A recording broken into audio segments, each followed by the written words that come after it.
Welcome dear students.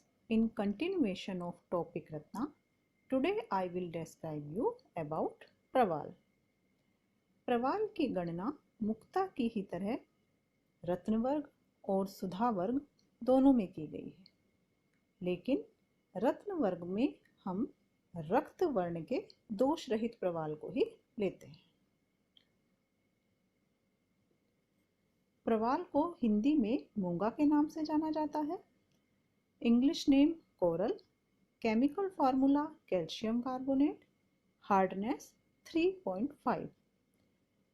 इसलिए प्रवाल मृदु रत्नों की श्रेणी में आता है। सिनोनियम्स: भौम रत्न, विद्रुम, अवधि जंतु, अंगारक मणि, अंबोधि पल्लव, रक्तांकुर, रक्तांग, लतामणि। इनमें से कुछ सिनोनियम्स प्रवाल का मंगल ग्रह से संबंध दिखाते हैं, जैसे भौम रत्न और अंगारक मणि। भौम और अंगारक ये दोनों मंगल ग्रह के लिए प्रयुक्त होने वाले शब्द हैं। कुछ सिनोनियम्स प्रवाल की समुद्र से उत्पत्ति और समुद्र में ही उसका लता की तरह विकसित होना दिखाते हैं, जैसे अवधि जंतु। अवधि शब्द संस्कृत भाषा में समुद्र या झील के लिए प्रयुक्त होता है। प्रवाल हमारा एनिमल ओरिजिन का रत्न है, इसीलिए समुद्र से उत्पन्न होने वाला और एनिमल ओरिजिन से ये मिलता है, इसीलिए इसका सिनोनियम अवधि जंतु दिया गया है। अंबोधि पल्लव समुद्र में विकसित होने वाला। रक्तांकुर रक्तवर्ण का। रक्तांग जो रक्तवर्ण का हो, जिसकी काया रक्तवर्ण की हो। लतामणि जो लता की तरह विकसित होता हो और रत्न में आता।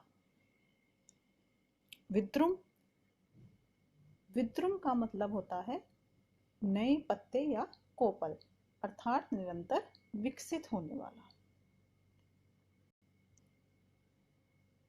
प्रवाल का संबंध मंगल ग्रह से, इसलिए मंगल ग्रह को प्रसन्न करने और मंगल ग्रह जन्य विकारों की शांति के लिए प्रवाल का प्रयोग किया जाता है।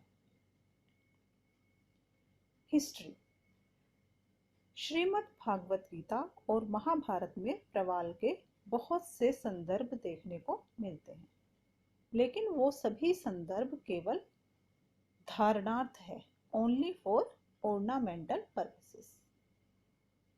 चिकित्सकीय प्रयोग प्रवाल का संहिता काल से शुरू हुआ है।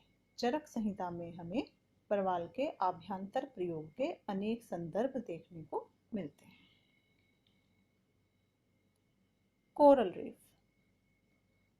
How these coral reefs are formed. Reefs are formed of colonies of coral polyps held together by calcium carbonate. तो ये कोरल रीफ जो होती है वो कोरल पॉलिप्स की एक कॉलोनी होती है।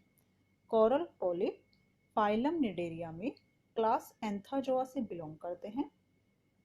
बेसिकली क्या होता है, ये जो पॉलिप होता है ये रिंग की तरह का एक एनिमल होता है और ये एक दूसरे के ऊपर बैठते हैं और समुद्र का पानी इनके बीच से, ये खोखले होता है इनका शरीर बीच से, उसके बीच से समुद्र का पानी प्रवाहित होता है, जिससे इनका पूरा लाइफ साइकिल चलता है। लेकिन धीरे धीरे क्या होता है कि समुद्र का पानी का जो चूना होता है वो इनके शरीर में जमने लगता है, जिससे जो नीचे वाले जंतु होते हैं उनकी कालांतर में मृत्यु हो जाती है और उनका जो बाहरी आवरण, जो एक्सोस्केलेटन है, वो हमारा प्रवाल बन जाता है। और इसके ऊपर नए नए जंतुओं के बैठने का जो क्रम है वो कंटिन्यूअसली चलता रहता है और इस तरह से कोरल रीफ समुद्र में बनती जाती है।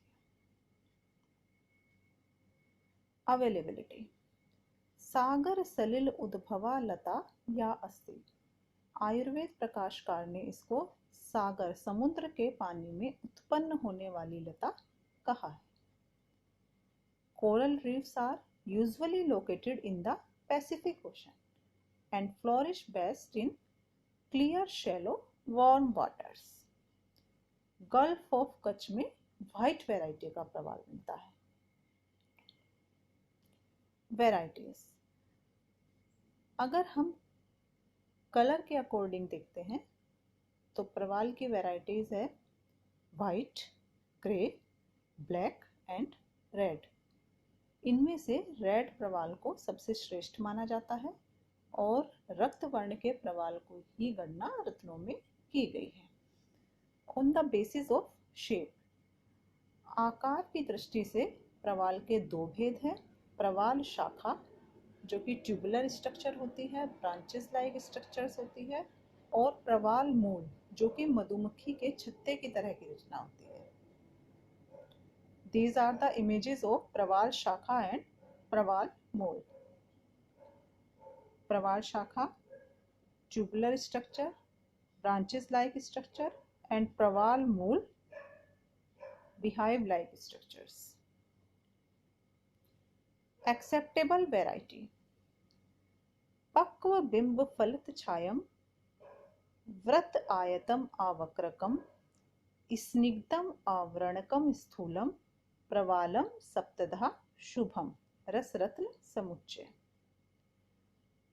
बालार्क किरणारक्ता सागर सलिल उद्भवा लता या असी न त्यजति निज रुचिम निक्षेघ्रष्टा अपि सा स्मृता जातया। आयुर्वेद प्रकाश। प्रवाल के ग्राह्य लक्षणों का वर्णन करते हुए शास्त्र में कहा गया है कि प्रवाल का वर्ण कैसा होना चाहिए? पके हुए बिंबी फल के समान। पक्व बिंब फलच छाया। जो बिंबी फल होता है वो पकने के बाद अंदर से लाल हो जाता है। आपने बिंबी फल नहीं देखा होगा तो जैसे पका हुआ करेला अंदर से लाल होता है, इसी तरह से हो जाता है। और दूसरी जो टर्म दी गई है रक्त वर्ण के लिए वो कही गई है बालार्क किरणा रक्ता, उगते हुए सूर्य की किरणों के समान रक्त वर्ण का। ये जो श्लोक की ये पोर्शन है बालार्क किरणा रक्ता सागर सलिल उद्भवा लतायासी, ये इम्पोर्टेंट पोर्शन है। ये एग्जाम वगैरह में ये पोर्शन देकर ये पूछ लिया जाता है कि ये किसके लिए कहा गया है, तो ये आपको ध्यान रखना है। तो जो ग्राह्य प्रवाल है वो वर्ण में पके हुए बिंबी फल के समान या उगते हुए सूर्य की किरणों के समान रक्तवर्ण का हो, वृत्तायत ओवल इन शेप, आवक्रकम टेढ़ा मेढ़ा ना हो, स्निग्ध स्मूथ हो, आवरण उसमें किसी तरह का छेद ना हो, स्थूल हो, थिक हो, ऐसा प्रवाल जो है वो शुभ गुणों से युक्त माना जाता है। आयुर्वेद प्रकाशकार ने क्या कहा है कि जो कसौटी पर घिसने पर भी अपनी चमक ना छोड़े, ना त्यजति निज रुचिम निक्षे घृष्टा अपि, उसे ग्राह्य प्रवाल कहते हैं। जो सबसे अंतिम श्लोक है ये आग्राह्य प्रवाल के लक्षण दिए गए हैं। पांडुरम धूसरम रुक्षम सावरणम कोटरान्वितम निर्भारम शुभ्रवर्णश्च प्रवालम न इष्यते अशुभम। तो जो ऊपर हमने लक्षण ग्राह्य प्रवाल के बताए हैं उनसे विपरीत लक्षणों को अग्राह्य प्रवाल में बताया गया है। प्रवाल which is red like ripe bimbifal, long round, smooth, thick, without holes and fissures should be accepted. And praval which is whitish or grey colored, rough, light, thin and contain holes and fissures should not be accepted. Should not be accepted.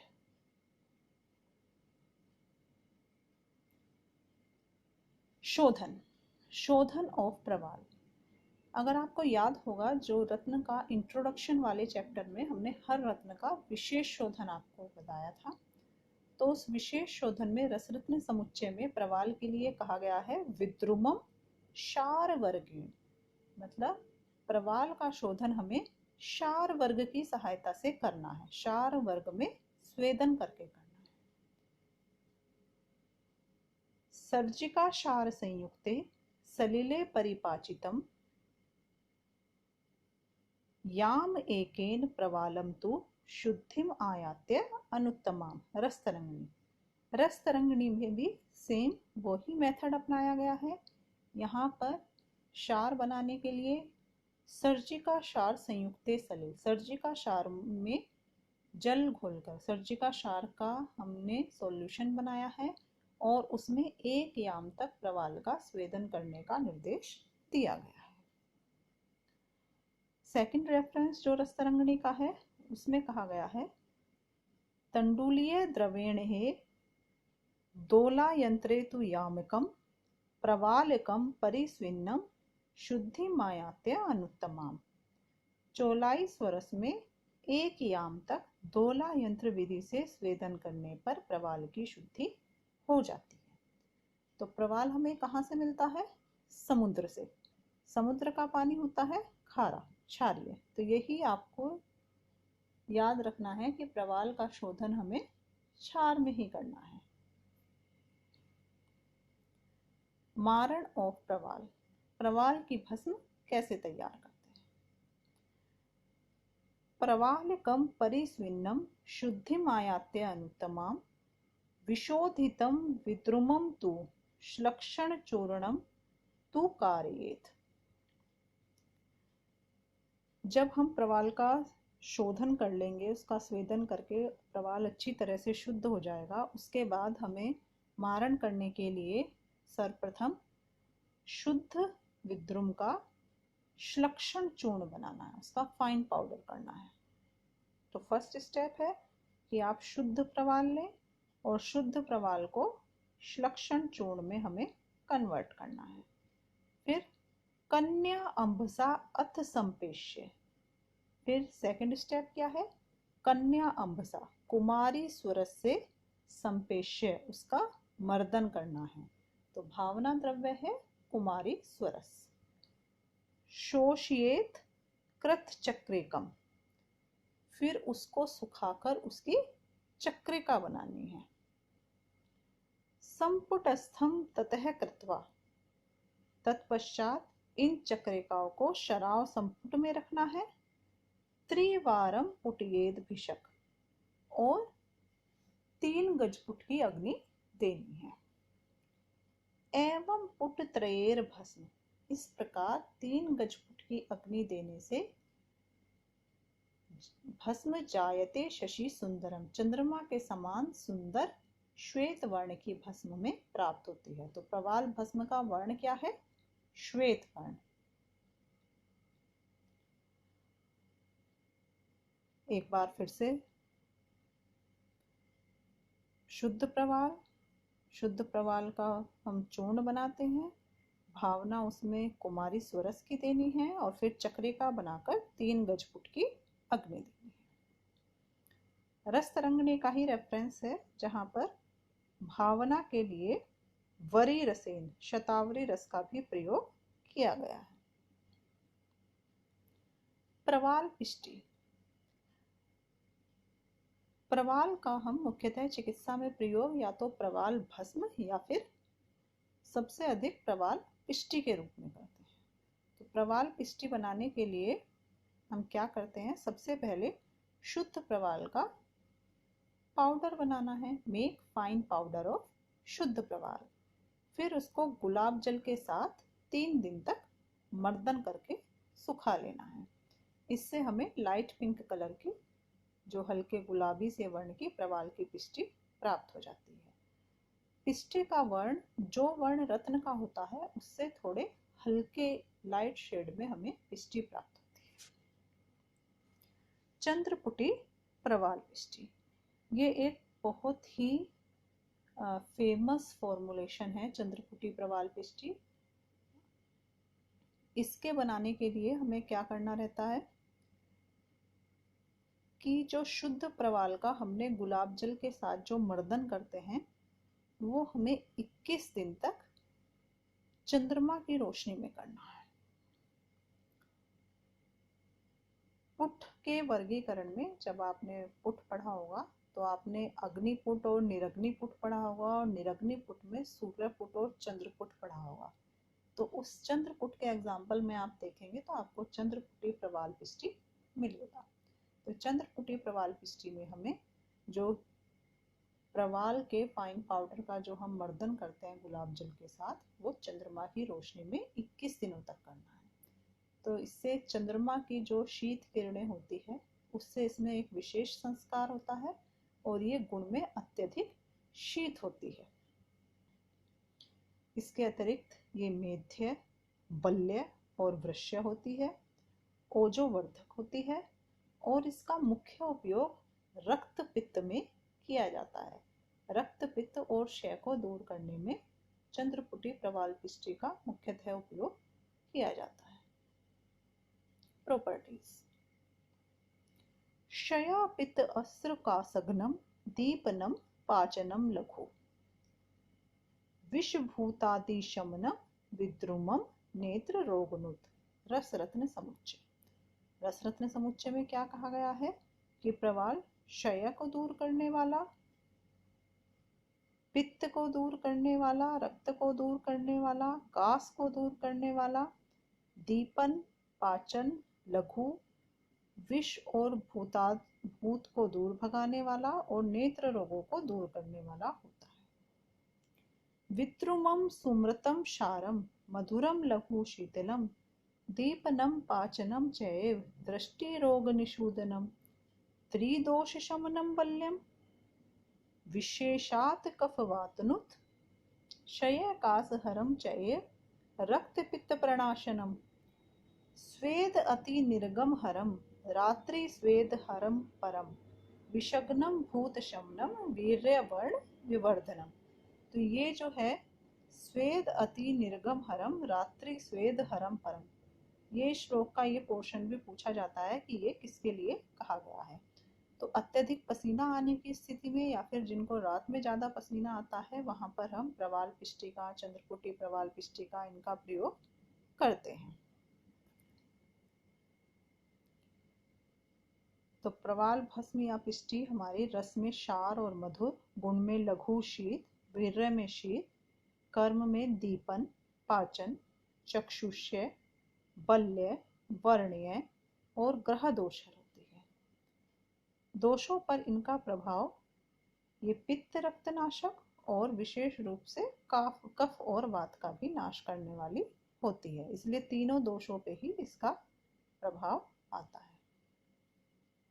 Therapeutic indications: शोथ, क्षयजकास, प्रस्वेद, रात्रिस्वेद, हृतकंप, रक्तपित्त, राजयक्ष्मा, अस्थिशोष, मूत्रसाध, मूत्रकृच, दृष्टि रोग, भूत उन्माद और मंगल ग्रह दोष, इन रोगों में प्रवाल के योगों का प्रयोग किया जाता है। रक्तपित्त और वृश्य कर्म के कारण अस्थिशोष में और क्षयजकास में, राजयक्ष्मा में इसका प्रयोग होता है और शीत गुण के कारण ही मूत्रकृच, मूत्रसाध, रात्रि स्वेद, इन सब में प्रवाल का प्रयोग करते हैं। Dose 250 mg। अनुपान: तंडुलोदक, गोक्षुर कषाय, मधु, इक्षुरस और शताब्दी कषाय। Main formulations of प्रवाल are प्रवाल पंचामृत रस, मुक्ता पंचामृत रस, अपूर्व मालिनी वसंत रस, सन्निपात भैरव रस, इंद्रोक्त रसायन और द्वितीय ब्रह्म रसायन। इंद्रोक्त रसायन और द्वितीय ब्रह्म रसायन ये दोनों चरकोक्त योग है। Thank you. It's all about प्रवाल. In next lecture we will discuss about Tarkshya. Thank you so much.